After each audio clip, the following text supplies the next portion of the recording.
Nos da mucho gusto en esta mañana, a través del internet y las redes sociales, llevar a millones de personas ya ahorita en vivo que están comunicándose y sintonizando esta conferencia a través del internet y de los medios de comunicación masivos, el libro de Daniel. Y nos encontramos en el capítulo 9. Todos ustedes que les interesa el estudio profundo de la profecía, las conferencias anteriores desde el capítulo 1, las tenemos grabadas, las pueden ustedes conseguir a la salida para que tengas toda la colección de todo el libro de Daniel, capítulo por capítulo.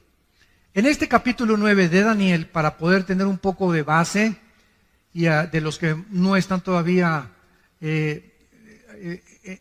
el momento en el que se llevan a cabo las circunstancias del capítulo 9, Daniel estaba bajo el imperio de los babilonios y bajo el imperio de los persas.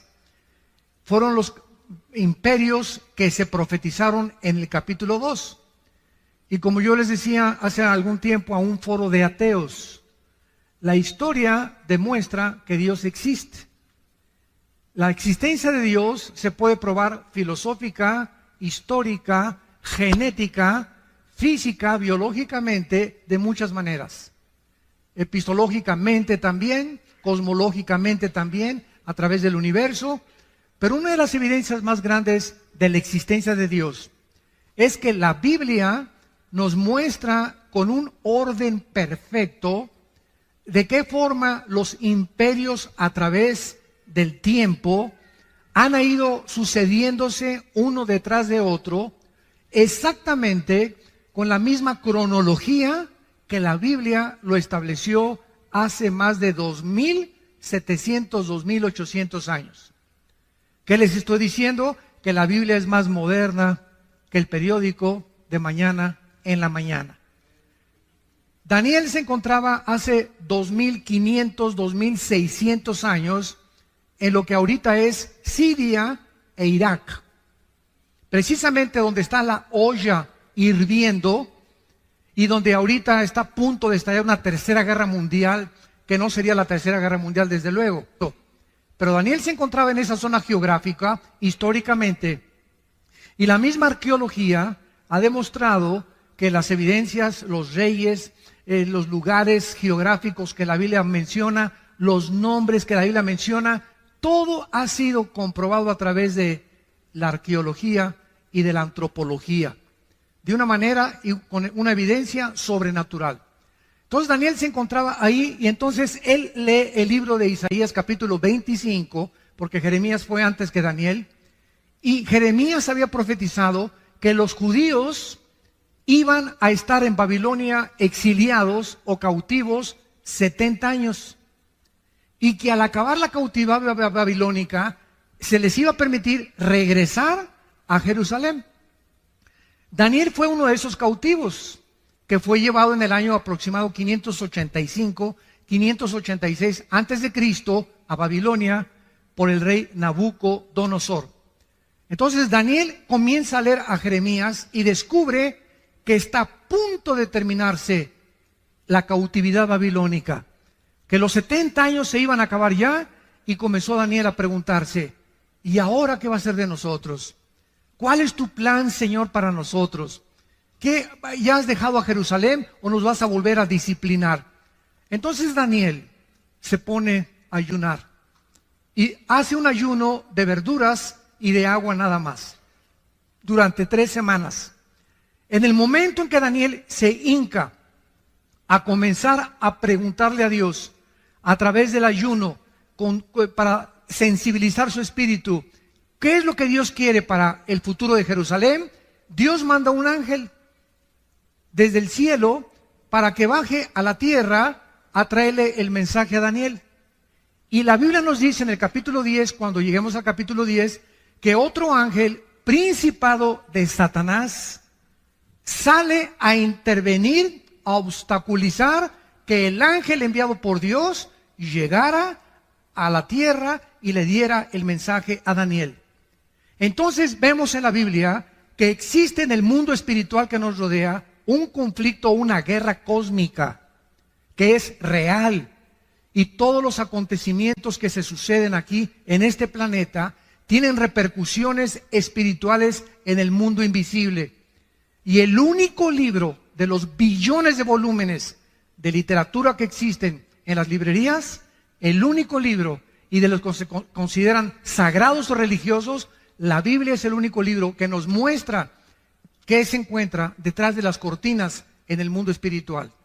Ni el Tripitaka de Buda, ni el Ramayana de los Vedas, ni el libro del Mormón, ni el libro del Corán del Islam, ningún libro sagrado que tú menciones menciona las profecías y la certidumbre con la que la Biblia nos muestra el futuro. Muy bien, entonces viene una guerra y está el ángel ahí peleándose en el espacio, y en eso el ángel de Dios pide ayuda para que venga el arcángel Miguel. La palabra arcángel significa el principal o el primero de los ángeles. Y de acuerdo a la Biblia, Miguel es el arcángel que defiende exclusivamente a la nación de Israel. Está comisionado Miguel para poder defender a Israel. El de México no es Juan Diego, ¿eh? Porque alguien me preguntó hoy en la mañana eso. Dije, no, espérame tantito, ¿verdad? Ni siquiera históricamente ha sido comprobada la historia de Juan Diego. Bartolomé de las Casas, que fue de los misioneros más antiguos en el siglo, ¿verdad? 1600, 1700, que se supone que pasó este milagro, ¿verdad? Ni siquiera lo documenta en ninguno de los escritos que existen. Bueno, pero no vamos a ocupar de eso. Entonces viene una guerra espiritual.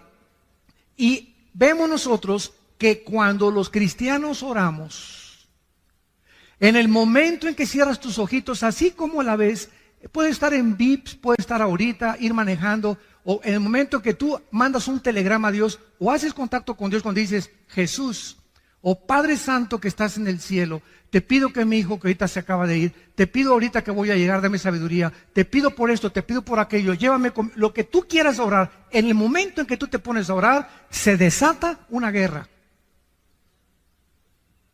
Se desata una guerra. Si había demonios que iban a tratar de detener en la carretera a tu hijo, en el momento en que tú despides a tu hijo y lo bendices, y le dices, en el nombre de Jesús te bendigo, y te pido, Señor, que lo guardes, inmediatamente responden los ángeles de Dios para frustrar e impedir y abortar tal vez un crimen, un asesinato o un accidente.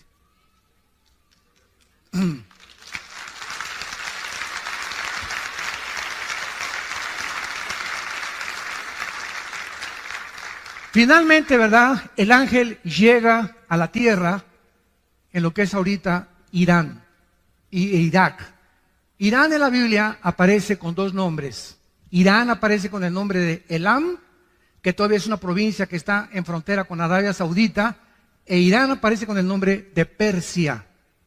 En 1935 se le cambió el nombre de Persia a Irán. Entonces, todas las naciones que nosotros encontramos, todas las naciones, cerca de 200 naciones que hay ahorita en el mundo, tienen el mismo origen en el capítulo 10 del libro del Bereshit, que es el Génesis. Ahí en el capítulo 10 del Génesis está el origen. Ningún libro de historia, ningún historiador, ningún lingüista, nadie puede decirte el origen ni de las lenguas, ni tampoco de las naciones. Han ido apareciendo por aquí y por allá, pero no el por qué aparecieron y de dónde surgieron los tres grupos o la raza humana, que son los jafetitas, que son los hijos de Jafet, los semitas, que son los asiáticos, y los camitas, que son los africanos. Toda la raza humana, de acuerdo a la Biblia, desciende de tres hombres, hijos de Noé. Jafet fundó todo lo que es el mundo de Europa, que es todo el mundo, ¿verdad?, de la raza blanca. Los semitas, todo lo que es el Medio Oriente y el Asia, y los hijos de Cam fundaron el continente africano.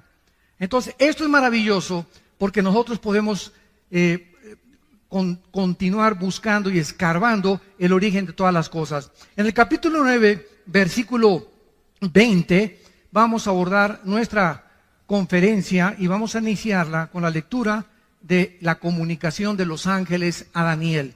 Dice así, Daniel 9, versículo 20. aún estaba hablando y orando y confesando mi pecado y el pecado de mi pueblo Israel, y derramaba mi ruego delante de Jehová mi Dios por el monte santo de mi Dios, aún estaba hablando en oración cuando el varón Gabriel, ¿se acuerdan de Gabriel? Fue el que se le apareció a la Virgen María. Fue el que le dijo a María: el santo ser que nacerá en tu vientre será llamado Hijo de Dios. Es el mismo ángel mensajero principal o el correo de Dios. Gabriel, dice la Biblia, es el que Dios envía para darle el mensaje a Daniel. Y dice Daniel: a quien había visto, versículo 21, en la visión al principio, volando con presteza, vino a mí a la hora del sacrificio de la tarde. Y escuchen ustedes lo que dice el versículo 22. Me hizo entender. Todos nosotros tenemos un entendimiento limitado. Cuando yo digo he comprendido algo, estoy hablando, lo he comprendido el 100%. Pero cuando nosotros hablamos de Dios, es un ser o un ente incomprensible. Dios no puede ser comprendido el 100% por ningún ser humano. El conocimiento o la comprensión que podamos nosotros tener de Dios, de acuerdo a lo que calculó Alberto Einstein, un científico alemán nacionalizado norteamericano antes de la Segunda Guerra Mundial, dijo que tal vez el coeficiente intelectual del ser humano alcanzaba un 7 o un 8%. Así que parece que perdimos el 95% del entendimiento y la comprensión del mundo espiritual y del universo. ¿Cuándo fue esta pérdida? En la caída del huerto del Edén por Adán y por Eva. Cuando Adán y Eva se rebelaron contra Dios, el ser humano murió, se separó espiritualmente de Dios y su ADN, ácido de la información genética que traemos en cada una de nuestras células, se descompuso, se deterioró, se corrompió. Y de Adán a nuestros días, los seres humanos nacemos en un planeta y lo primero que hicimos es ontoy. ¿Qué estoy haciendo aquí? ¿De dónde vengo? ¿Quién hizo el universo? ¿Hacia dónde voy? Y entonces estas preguntas, como demandan interrogantes, demandan respuestas, el ser humano inventó dos líneas de pensamiento. Una, las religiones. Todas las religiones, sin ninguna excepción, tienen dos factores comunes denominadores. Todas las religiones, sin ninguna excepción, buscan a algo o a alguien, las estrellas, las pirámides de Teotihuacán, la fuerza, el dios Sol, Neptuno, como tú quieras, buscan algo para poder congeniarse con esa fuerza invisible sobrenatural a través de las buenas obras.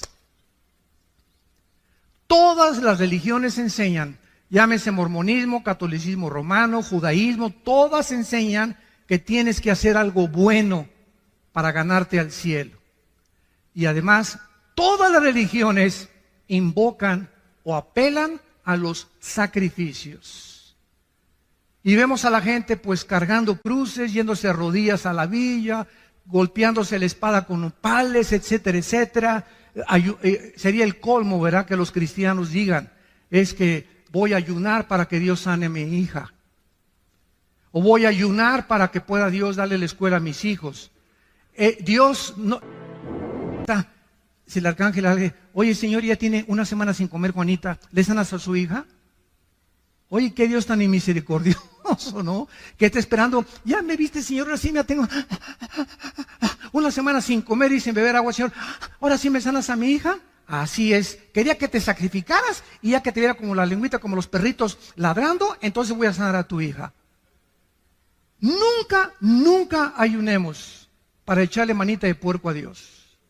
Nunca, el ayuno no es para eso. El ayuno es para buscar su voluntad en la Biblia. Y si no tienes tiempo de la Biblia, no ayunes.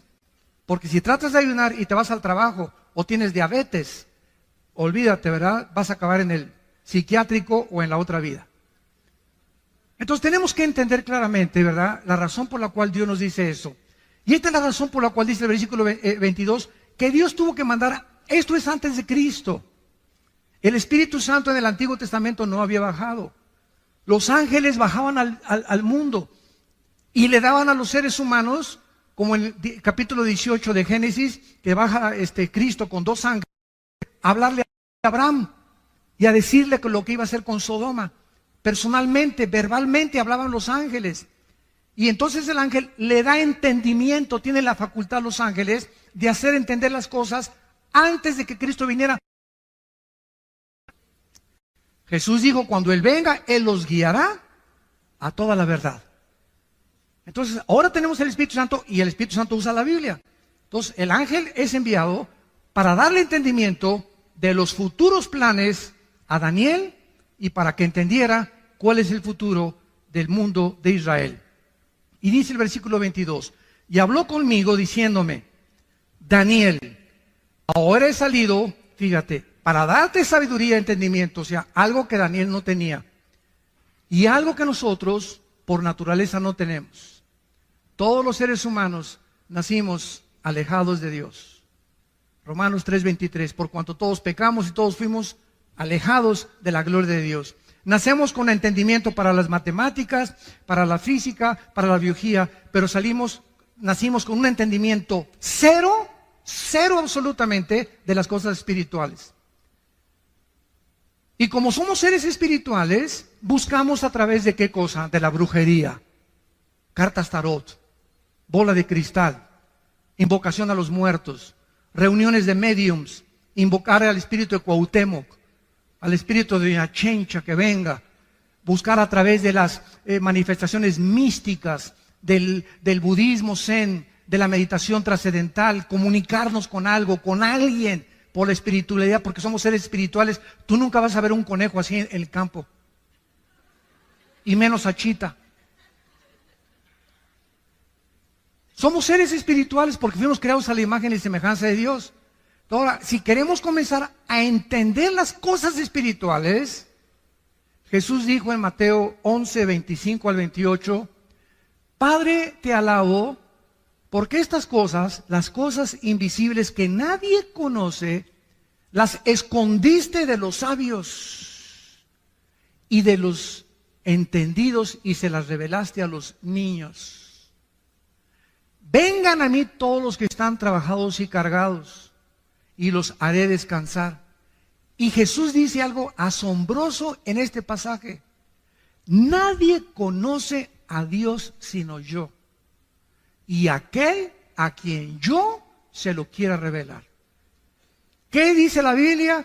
Que no importa cómo busques a Dios, a través de la marihuana, a través de los hongos alucinantes, a través del peyote, a través de la meditación trascendental, a través del budismo, todos son caminos que parecen derechos, pero ninguno te lleva a Dios. Si alguien quiere conocer las cosas espirituales y al Dios vivo, único y verdadero, es a través de Jesucristo. Nada más.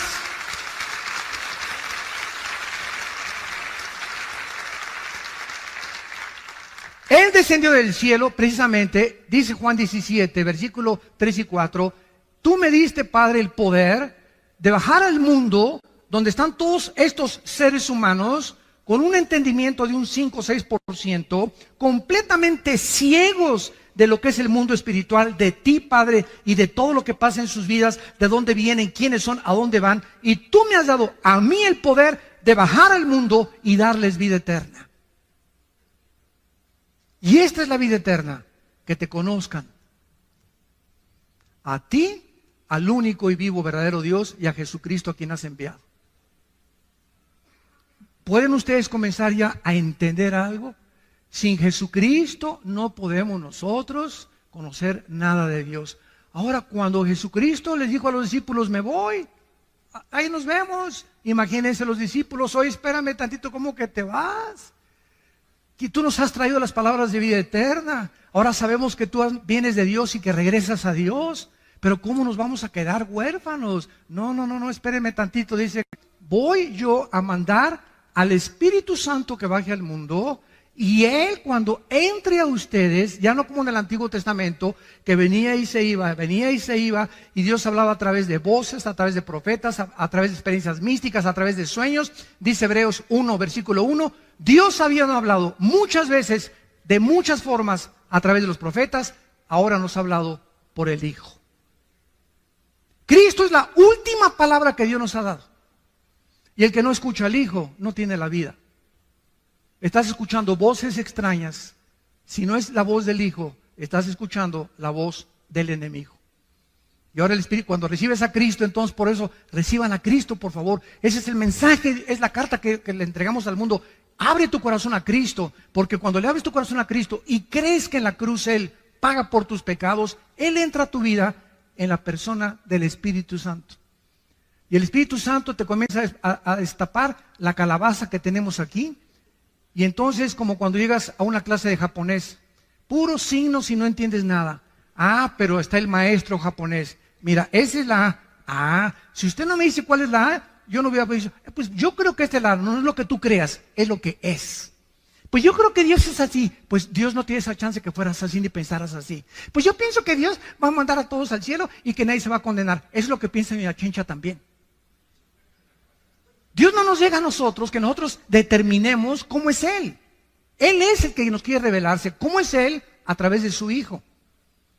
Y una vez que tienes a Cristo, vienes a la Biblia y Dios usa nada más la Biblia. No usa ningún otro libro más que la Biblia. Y a través de la Biblia, ya con el Espíritu Santo, comienzas a leer.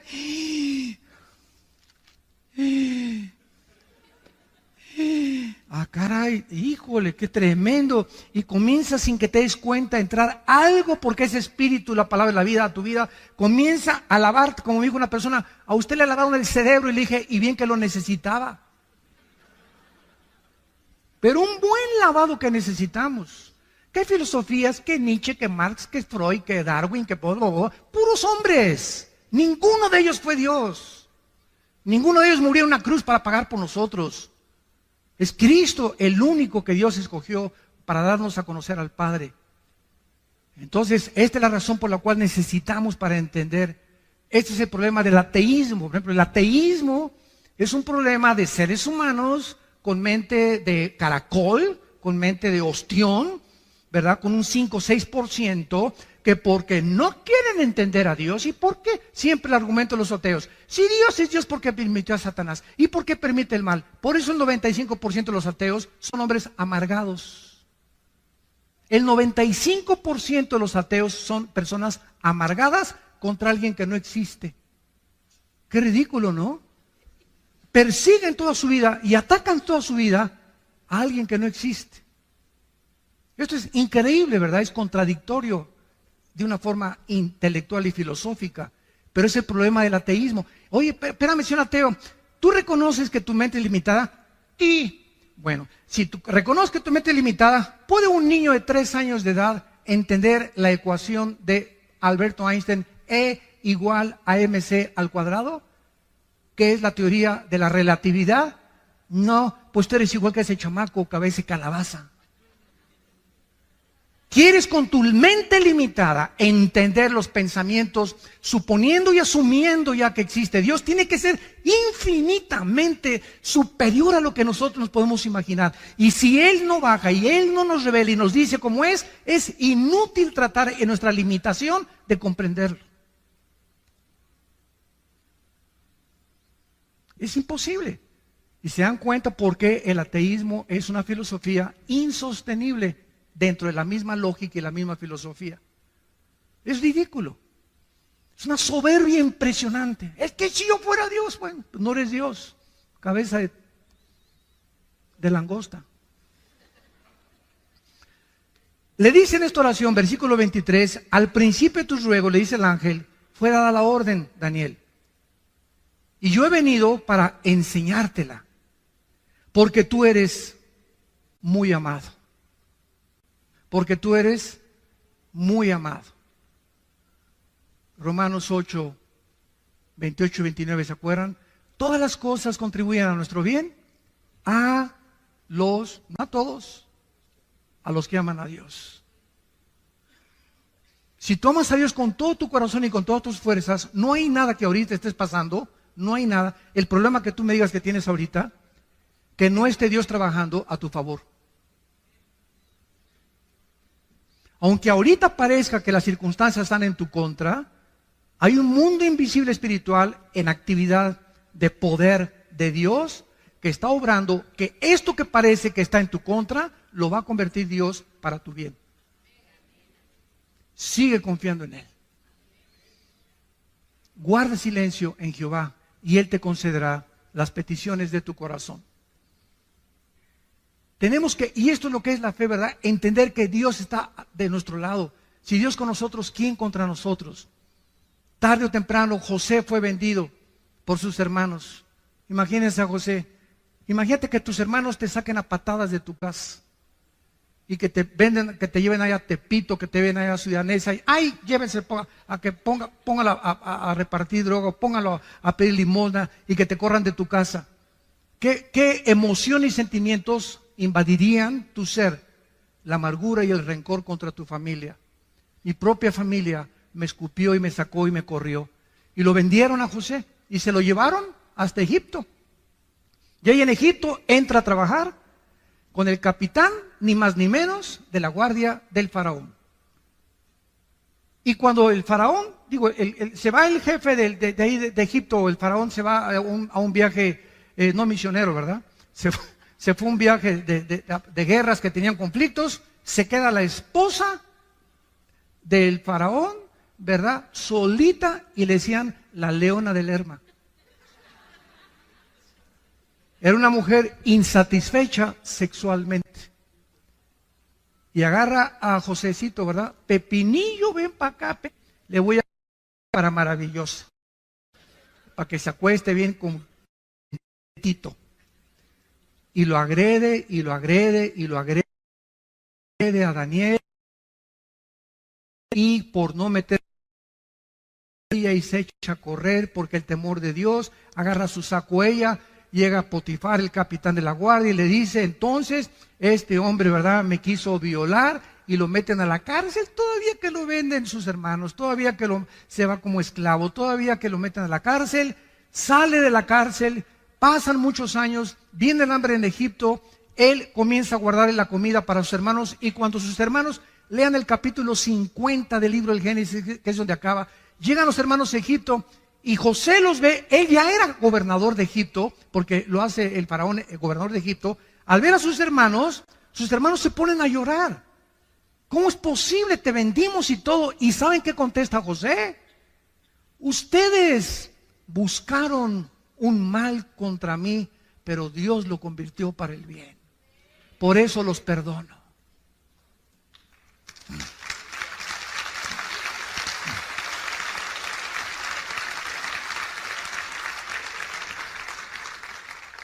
Cuando confiamos en Dios, no tengo nada contra ti. Ese es tu problema. Si tú tienes problemas conmigo, pero yo yo no tengo nada absolutamente contra ti. Ese es el secreto más grande, porque dice Santiago capítulo 4 que Dios da gracia a los humildes. Muy bien.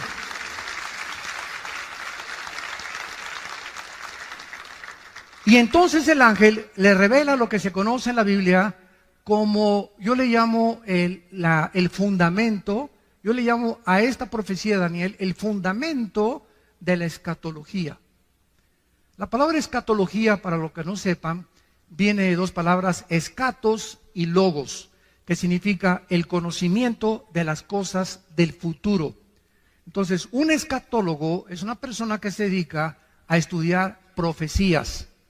Entonces, el fundamento de la Biblia, o sea, nadie puede entender Apocalipsis, nadie puede entender Ezequiel, nadie puede venir y decir, pues yo creo que esto significa, sin entender la profecía de la semana 70 de Daniel.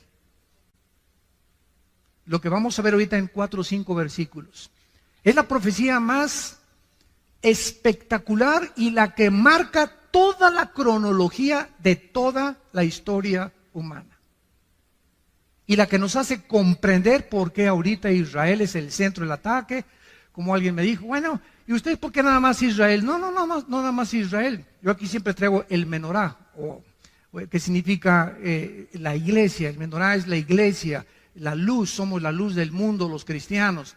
Y aquí tiene 7 palitos. El menorá es el candelero de los judíos con 7 palitos. ¿Por qué? Porque el de en medio es Cristo. Y si los otros 3 de un lado y los otros 3 del otro lado es la iglesia. ¿Por qué? Porque el número 6 es el número del hombre en la Biblia. En la Biblia hay una numerología o una gramática que significa que cada letra tiene un significado bíblico o un significado numérico. Entonces, el hombre tiene el número 6, el 1 es el nombre de la unidad, el 3 de la Trinidad, el 5 es el número de la gracia, el 12 es el número del gobierno, el 8 es el número de la perfección total, etcétera, etcétera. Entonces, el menorá significa Cristo en medio de los seres humanos. Cristo en medio de los seres humanos. Y esto es precisamente por qué Dios usa los números en la Biblia. Vamos a esta profecía, versículo 24. 70 semanas están determinadas sobre tu pueblo y sobre tu santa ciudad. En la Biblia había semanas de días y de años. La palabra 70 es la palabra Shivin Shabun. La palabra semana en el hebreo es la palabra Shabua. Entonces está hablando 70 semanas o 70 años de semanas. Si multiplicamos 7 por 7, 49. En otras palabras, 490 años. Esto es asombroso. Te voy a dar la cronología de los años, Daniel. Hay 490 años para Israel. Y cuando se cumplan los 490 años, yo regreso. Y cuando los más grandes físicos, matemáticos y aquellos que han estudiado las leyes de las probabilidades también matemáticamente en la Biblia, matemáticamente también se demuestra que la Biblia es algo sobrenatural, han calculado exactamente la cantidad de años que se profetizó. Se lo voy a dar resumidamente para después abordarlo poco a poco. Ya se cumplieron 483 años. Vamos rápidamente a ver, nos vamos a brincar el 24 para darles un resumen. Sabe y entiende que desde la salida de la orden, y dice cuándo comenzar a contar, desde que salga la orden para restaurar y edificar a Jerusalén hasta cuando venga Cristo, desde que se dé la orden para edificar Jerusalén hasta el Mesías príncipe, habrá 7 semanas y 62 semanas, y se volverá a edificar la plaza y el muro en tiempos angustiosos. Y después de las 62 semanas se quitará la vida al Mesías. ¿Quién podría si no es Dios? Hace 2500, 2600 años dejarnos un documento como el que tenemos en nuestras manos y poder profetizar con tanta exactitud para que podamos comprender claramente que solo Él puede poner el orden y los tiempos. Escuchen ustedes, esto es absolutamente tremendo. Aproximadamente en el libro de Nehemías capítulo 2 se dio la orden para restaurar Jerusalén, en el libro de Nehemías.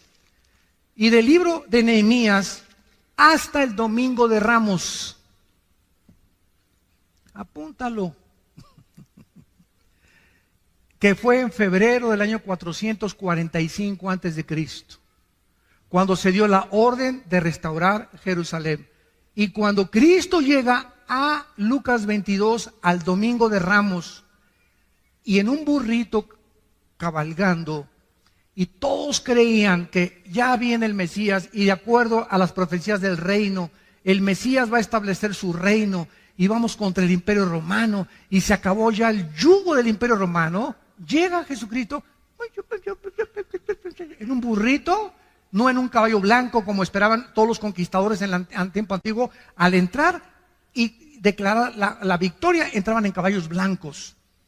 Eso lo hará Cristo hasta el capítulo 19 de Apocalipsis, cuando venga ya venciendo a todas las naciones con nosotros. Llega en un burrito Jesucristo y se para sobre Jerusalén. Y ahí enfrente, en Jerusalén, dice unas palabras tremendas en el capítulo 23 de Mateo, versículo 37. Se los voy a leer rápidamente. Jerusalén, Jerusalén, que matas a los profetas y apedreas a los que te son enviados. ¿Cuántas veces quise juntar a tus hijos, como la gallina junta sus polluelos debajo de sus alas, y no quisiste? He aquí vuestra casa os es dejada desierto. Pero en verdad les digo que desde ahora no me veréis hasta que digáis Baruch Hashem Adonai Eloheinu, que en hebreo significa bendito el que viene en el nombre del Señor.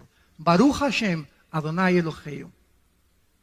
Y esto lo vamos a ver en la profecía, que es exactamente en ese momento cuando Cristo declara esas palabras, que Dios deja de tratar con Israel. Pero si le sumamos a 483, 7 años son los 7 años que faltan para que se cumpla la profecía de la semana 70 de Daniel. Y estos 7 años serán los 7 años de la gran tribulación. Por eso la iglesia es imposible que vaya a atravesar la tribulación, porque no nos ha puesto Dios para la ira. Si regresamos a Daniel, vemos claramente para quién es esta profecía. Versículo 24, 70 semanas, o sea, 490 años, están determinados sobre tu pueblo y sobre tu santa ciudad, no a la iglesia.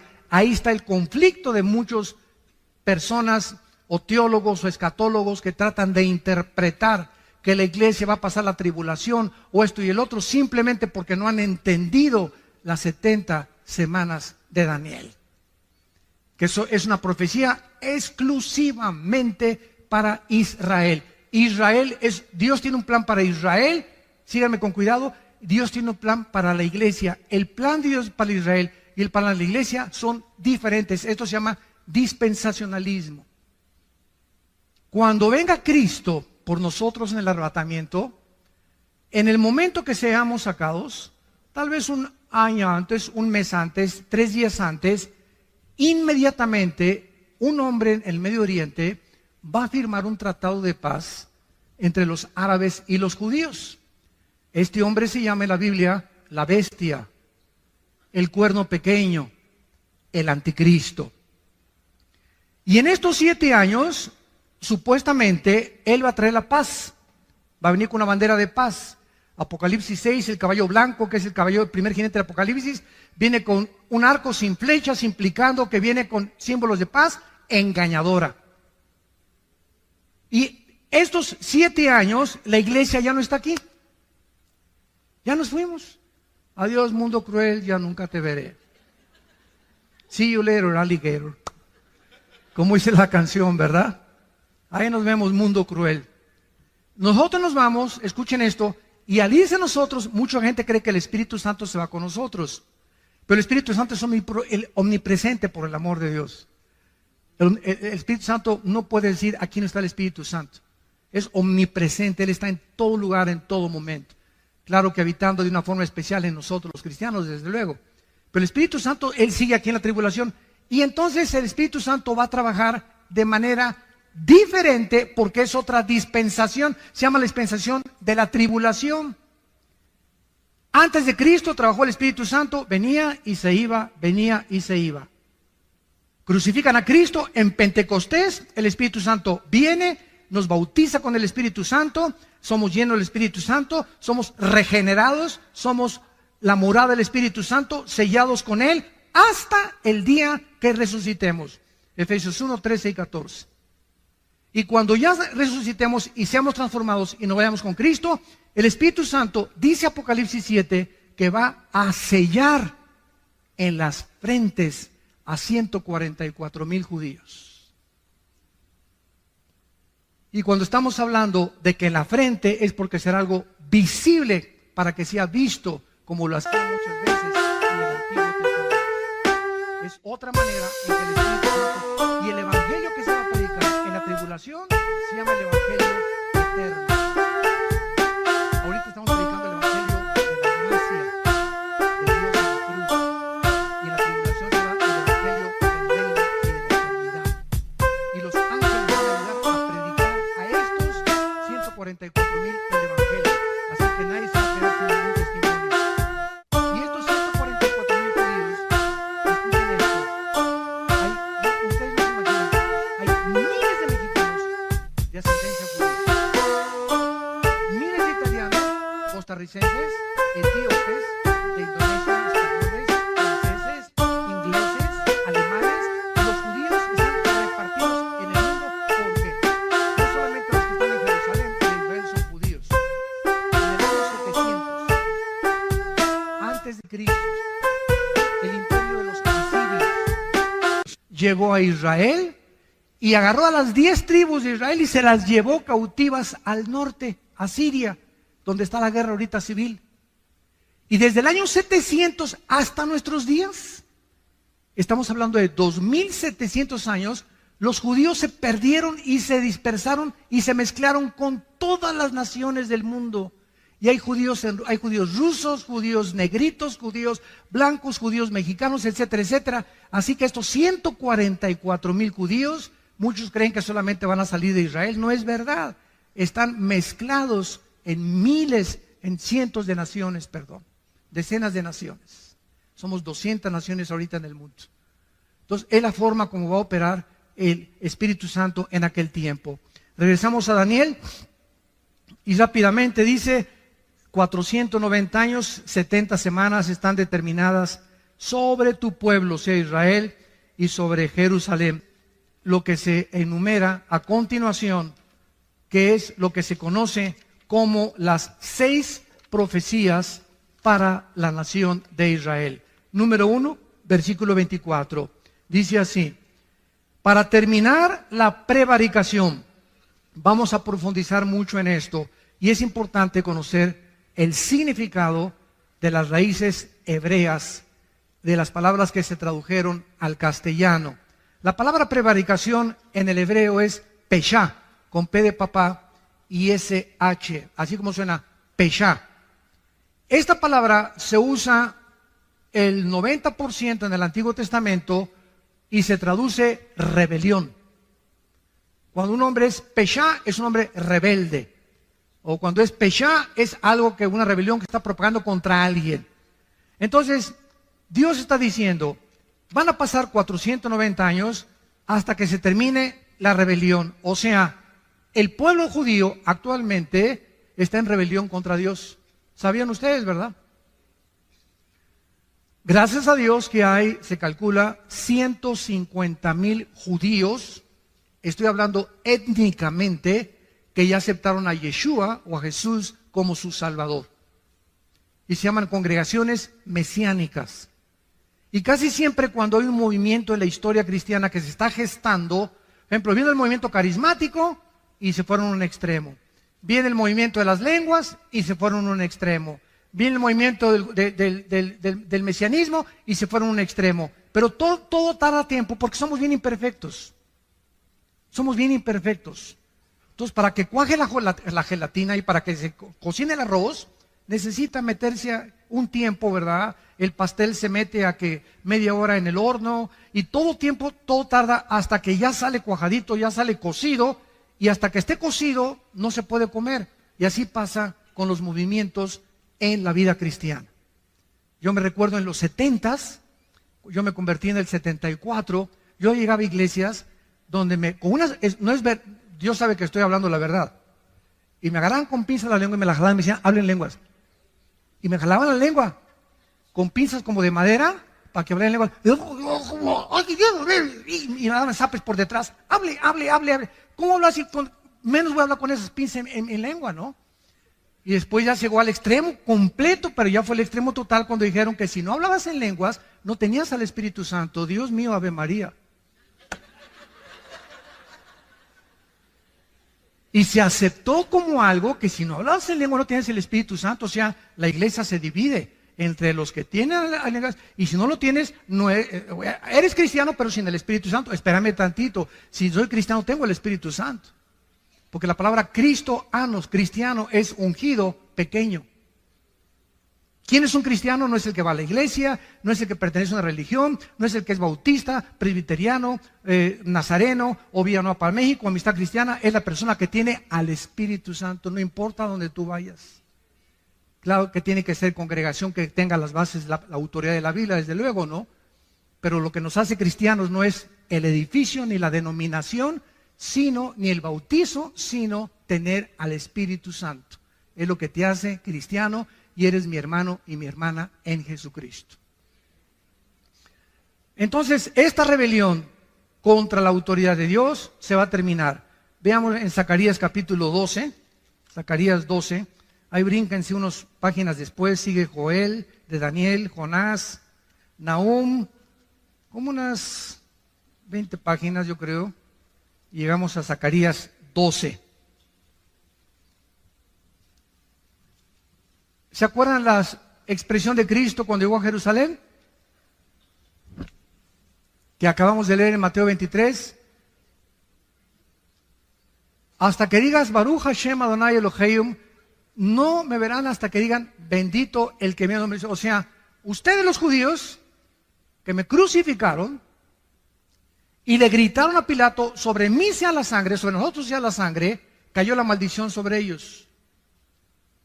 Y hasta este momento, dice 2 Corintios capítulo 3, que el pueblo judío tiene una venda que hasta que se conviertan es quitada por Cristo.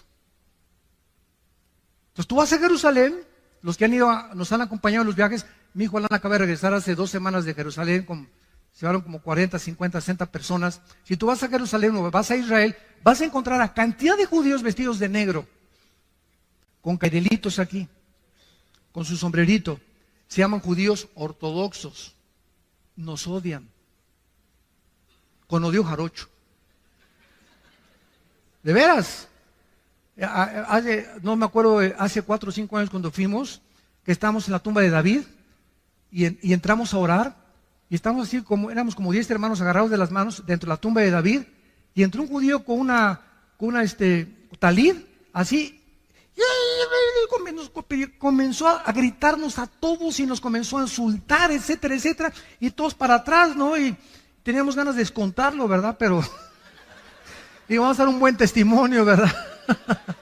Y se casó y se salió, ¿no? Pero es enervante para ellos oírnos orar a nosotros y pronunciar el nombre de Jesús. Entonces, ese es el grupo que son los fariseos del siglo XXI. Pero hay cantidad de judíos que ya aceptaron a Cristo como su Mesías. Pero esta rebelión prevalece todavía ahí en Israel. Hay una religiosidad asfixiante en Israel. Asfixiante. Por ejemplo, ustedes saben que estos judíos ortodoxos, o sea, todos los que ven ustedes de negro, todos sus hijos de ellos no van a la guerra, y el gobierno los tiene que mantener. El primer ministro Benjamín Netanyahu hace algunos meses trató de quitar este decreto y hacerlos trabajar, porque no trabajan. Desde que son niños, lo único que hacen es leer la Torah o el Mishnah, que es la ley, los 5 libros de Moisés o el Pentateuco. Y es a lo que se dedican, nada más, la pura leer. Y están siempre, leen y leen y leen. Desde chiquitos crecen eso, no van a la guerra, no trabajan y el gobierno los sostiene para mantener las tradiciones judías. Y es inconcebible, ¿verdad? Es ridículo, ¿verdad? Pero Netanyahu no le aprobaron el proyecto que hizo, ¿verdad? Y no pudo alcanzar nada. En Zacarías 12, dice el 9 al 10, hablando de este día futuro, que es futuro cuando Israel se convierta, y en aquel día, está hablando cuando Cristo venga, yo procuraré destruir a todas las naciones que vinieren contra Jerusalén. Y derramaré, escuchen, derramaré hasta ese tiempo, derramaré sobre la casa de David y sobre los moradores de Jerusalén espíritu de gracia y de oración, y mirarán a mí a quien traspasaron. Y llorarán como se llora por hijo unigénito, afligiéndose por él, como quien se aflige por el primogénito. No será hasta que Él venga y lo vean con sus llagas en las manos. Y digan, caray, Él era Jesús.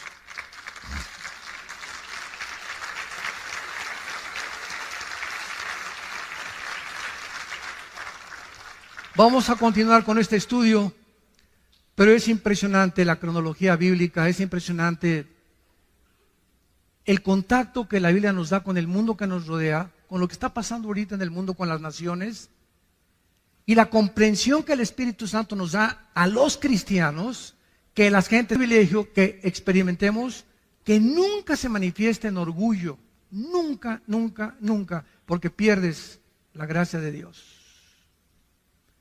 Que este privilegio, esta experiencia que tenemos de tener a Dios en nuestras vidas, nos humille al contrario, y saber que es por la gracia que yo cada semana mínimo le digo a Dios, Padre, ¿de dónde me sacaste? Me acuerdo de dónde me sacó Dios. Cuando yo me convertí, yo no era nadie. Estaba en el suelo, en el lodo estaba, revolcándome en la cochinada. Ahí estaba yo. No merecía ni el perdón de Dios, de todas mis maldades que hice.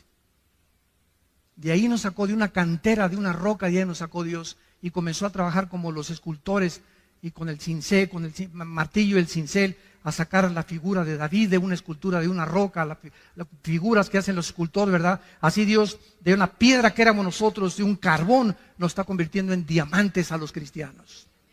Y por eso es tan importante el sufrimiento en los cristianos y las pruebas en los cristianos.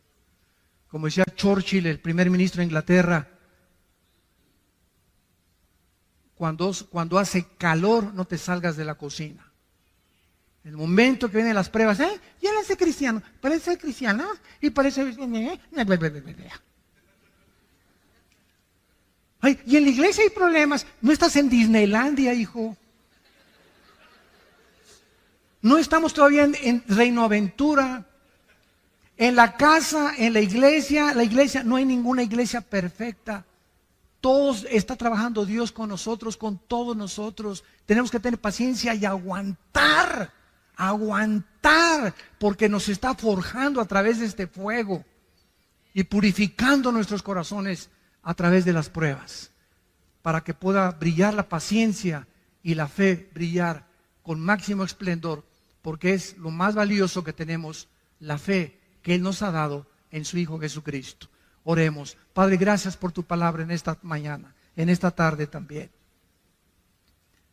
Gracias por la esperanza bienaventurada que aguarda nuestro corazón de ver a tu Hijo en persona.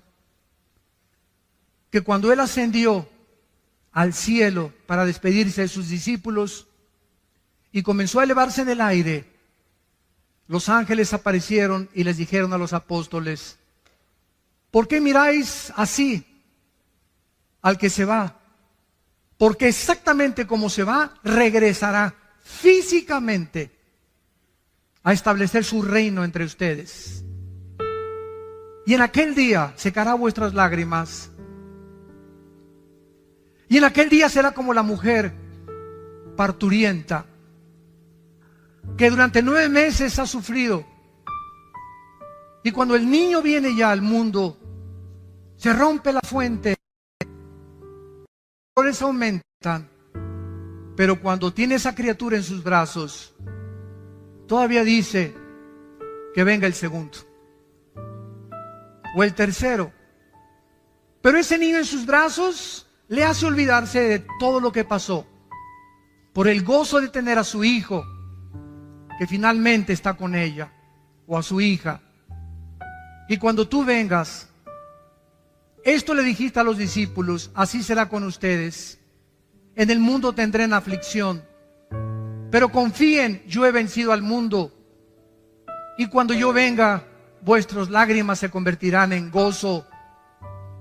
Y nadie les volverá a quitar su gozo, porque ya no habrá muerte, ni enfermedades, ni sufrimientos, ni fricciones, porque todas las cosas serán hechas nuevas. En esta mañana, Dios te invita a que vengas a su Hijo Jesucristo. Lo que no has entendido, seguirás sin entendiéndolo, porque no lo tienes a Él. Pero en cuanto tú lo invites a tu vida, Él entrará a tu corazón, te quitará las vendas que cubren tu mente ahorita espirituales, y comenzarás a comprender las cosas profundas de Dios. ¿Qué tengo que hacer?, me preguntarás. Simplemente, en este instante, con tu rostro inclinado, con toda la sinceridad de tu vida, dile: perdona mis pecados, Señor. Creo que en la cruz tu Hijo pagó por ellos con la sangre que Él derramó. Creo que a los 3 días se levantó de los muertos, y te pido, Jesús, porque sé que vives, que en este instante entres a mi vida como mi Señor y mi Salvador.